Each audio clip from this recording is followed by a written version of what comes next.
Hello everyone, मैं सुनील आप सभी का अपने चैनल एसएसटी विद सुनील में वेलकम करता हूं। वीडियो देखने से पहले मेरे चैनल को सब्सक्राइब करें, लाइक करें और शेयर करें। तो बात करते हैं, जैसा कि थंबनेल देख करके आप लोग जान ही गए होंगे, सोमनाथ का मंदिर। जी हाँ, भारत का इतिहास अगर आप उठा करके देखें, मध्यकालीन भारत का इतिहास, तो इस मंदिर के साथ बहुत सारी चीजें जुड़ी हुई हैं। जितने भी विदेशी आक्रमण हुए हमारे देश में, सबसे ज्यादा अगर किसी मंदिर ने झोंका आड़ा है तो वो कौन सा मंदिर है? सोमनाथ का मंदिर। जी हाँ, जितने भी मुस्लिम आक्रमण हमारे देश में हुए उनमें सबसे ज्यादा अगर किसी को नुकसान हुआ, लेकिन नुकसान होने के बावजूद भी ये मंदिर खड़ा हुआ, वो है सोमनाथ का मंदिर। बहुत ही इंपॉर्टेंट है, आज का वीडियो होने वाला है। इसको शुरू से लेकर के अंत तक जरूर देखें, इसको स्किप ना करें। बहुत ही इंपॉर्टेंट फैक्ट्स हैं इसमें। मेरे वीडियोस ऐसे ही होते हैं, पूरा का पूरा देखा करें, ठीक है। तो बात करते हैं आज के फैक्ट पर। सोमनाथ का मंदिर, जैसा कि आप लोग मैप देख रहे हैं, ये जो एरिया है गुजरात वाला है, ठीक है।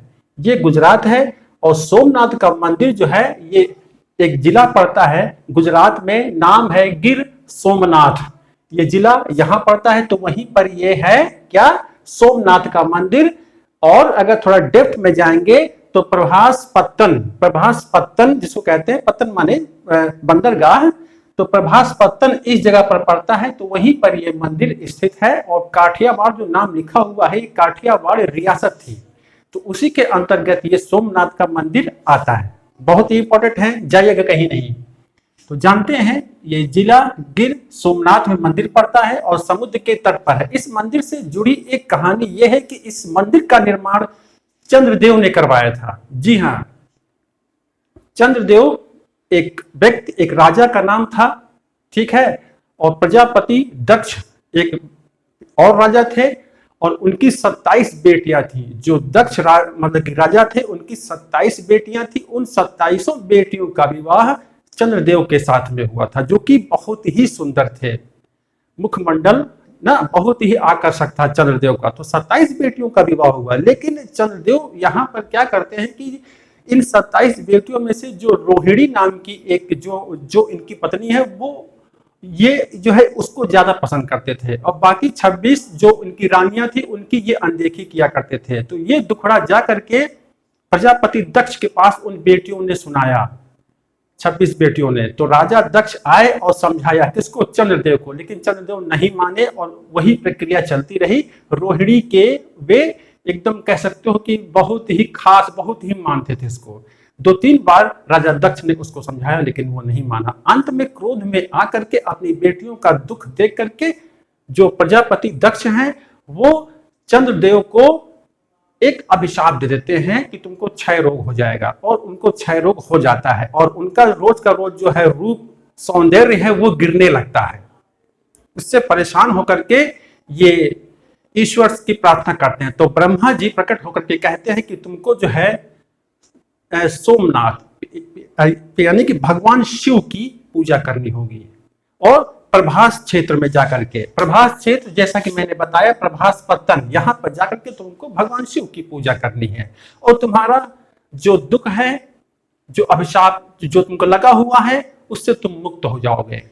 लेकिन जब तक वो ईश्वर प्रसन्न नहीं होते तब तक तो तुमको इसका सामना करना पड़ेगा। अंत में जाकर के भगवान मतलब कि भगवान सोम की कृपा से, भगवान शिव की कृपा से इनका दक्ष जो क्षय रोग है वो ठीक हो जाता है चंद्रदेव का। तो वहीं पर इन्होंने भगवान शिव की स्थापना कर दी, लिंग की। तो वहीं से शुरू हुआ सोमनाथ मंदिर का सफर। तो ये मैंने बता दिया। और एक चीज और, भारत के 12 ज्योतिर्लिंगों में ये सर्वप्रथम ज्योतिर्लिंग है जो सबसे पहले स्थापित हुआ था, ठीक है। और इसका जो निर्माण किया था वो चंद्रदेव ने किया था, जिनका उल्लेख ऋग्वेद में मिलता है, ठीक। अब बात करें कि इस मंदिर का पुनर्निर्माण कब कब हुआ, ये सबसे इंपॉर्टेंट है। सर्वप्रथम इसका जो पुनर्निर्माण हुआ था वो 7वीं सदी में हुआ। वल्लभी के मैत्रक राजाओं ने किया, इसका निर्माण करवाया। पुराना हो चुका था तो कहते हैं ना कि डेंट पेंट करवाना, तो वो करवाया गया। उसके बाद अरब गवर्नर, जो अरब आक्रांता थे उनमें तो जो उनमें था एक जुनायद, वो हमारे देश में आया और उसने इस मंदिर को लूटा, इसको क्षतिग्रस्त कर दिया। ठीक है, क्षतिग्रस्त कर दिया। इसके बाद इसका पुनर्निर्माण प्रतिहार राजा नागभट्ट ने 815 ईस्वी में किया। नागभट्ट में, तो पहले मैत्रक राजाओं ने, उसके बाद नागभट्ट, मतलब कि नागभट्ट ने इसका पुनर्निर्माण करवाया। बहुत झोंका आड़ा इस मंदिर ने, टूटा फिर गई, मतलब कि फिर खड़ा हुआ है। ये एक मिसाल है। उसके बाद अरब यात्री अल-बरूनी जो था, उसने जो अपना यात्रा वृतांत लिखा था, उसमें इसने लिखा था कि जो सोमनाथ का मंदिर है वो बहुत ही संपन्न है, बहुत ही ज्यादा यहाँ पर धन है। तो इस बात को जब ये महमूद गजनवी को ये बात मालूम चली तो उसने ये फैसला किया, अब मैं सोमनाथ मंदिर पर आक्रमण करूंगा और यहाँ की अपार संपदा को लूट लूंगा। और ऐसा ही किया उसने। और 1025 ईस्वी में, और 1025 ईस्वी में गजनवी ने इस मंदिर को जी भर के लूटा और सरेआम कत्लेआम किया गया। ठीक है, उसके बाद 1025 में आक्रमण किया। कहीं कहीं 1024 भी डेट मिल सकती है, तो कंफ्यूज नहीं होना है। ठीक है, तो ये अल-बरूनी के यात्रा वृतांत को जान करके, उसके बाद जब ये मंदिर नष्ट भ्रष्ट हो गया, क्षतिग्रस्त कर दिया गया इसको, तो गुजरात के जो राजा हैं भीम और मालवा के राजा जो हैं भोज, भीम और भोज, इस मंदिर का पुनर्निर्माण किया। ठीक, तो यहां तक तो ये फैक्ट बढ़िया रहा। इसको नोट डाउन जरूर करते हैं, कि नोट डाउन जरूर करते रहें। बहुत सारे रिसोर्सेज होते हैं जहां से वीडियो बन करके तैयार होता है, तो आप लोग को थोड़ा तो समझना होगा। उसके बाद औरंगजेब के द्वारा 1706 में इस मंदिर को गिराया गया और इस वक्त जो मंदिर खड़ा है, जो प्रेजेंट टाइम में हम लोग देखते हैं, उसे सरदार वल्लभ भाई पटेल ने बनवाया। ठीक, सरदार वल्लभ भाई पटेल ने बनवाया और 1955 में राजेंद्र प्रसाद ने इसे राष्ट्र को समर्पित किया, सोमनाथ के मंदिर को। ठीक,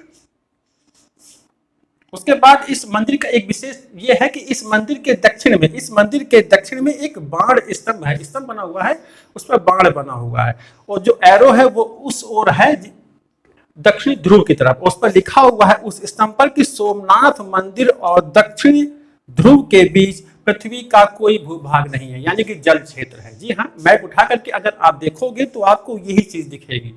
ठीक है, तो ये सोमनाथ के मंदिर के बारे में इससे शायद ही बाहर पूछा जाए। निर्माता चंद्रदेव कहां पर? गिर सोमनाथ 12 ज्योतिर्लिंगों में सर्वप्रथम, सबसे पहले वल्लभी के राजाओं ने इसका पुनर्निर्माण करवाया। ठीक है, उसके बाद नागभट्ट का नाम आता है, जरूर नोट डाउन करें। उसके बाद राजा भीम और मालवा के राजा भोज ने इसका पुनर्निर्माण करवाया। ठीक, तो ये सोमनाथ का मंदिर है जो कि गुजरात में है। बहुत ही इंपॉर्टेंट फैक्ट है, इनको आप लोग जरूर नोट डाउन करेंगे। इस मंदिर से हमें एक ये सीख मिलती है कि भले ही हमें कितनी, अगर हम गिरते हैं तो हम खड़े भी होते हैं, लेकिन गिर करके हम मतलब कि गिरे ही रहें तो ये चीज सही नहीं है। तो एक मंदिर इस चीज की एक मिसाल है, कई बार इसको लूटा गया लेकिन फिर से ये आज अपनी बुलंदी पर है और सीना ताने खड़ा हुआ है अरब सागर के तट पर। तो ये था मेरा आज का वीडियो। कैसा लगा कमेंट बॉक्स पर कमेंट करें और चैनल को सब्सक्राइब करें, लाइक करें, शेयर करें, ताकि ऐसे वीडियो सब तक पहुंचे। और ये सारा पॉसिबल है आप लोगों की बदौलत। तो रेडी, ठीक है, तो मैप बना लेंगे, सोमनाथ मंदिर को यहां दर्शा देंगे और इस प्रकार से ये पूरा आप लोग अपनी कॉपी पर नोट डाउन करें। कैसा लगा वीडियो? अब अगला वीडियो भी एक मंदिर से ही रिलेटेड होगा, वो आप लोग देखेंगे तो जान जाएंगे। ठीक है, तो मिलते हैं आपको नेक्स्ट वीडियो में। Thank you.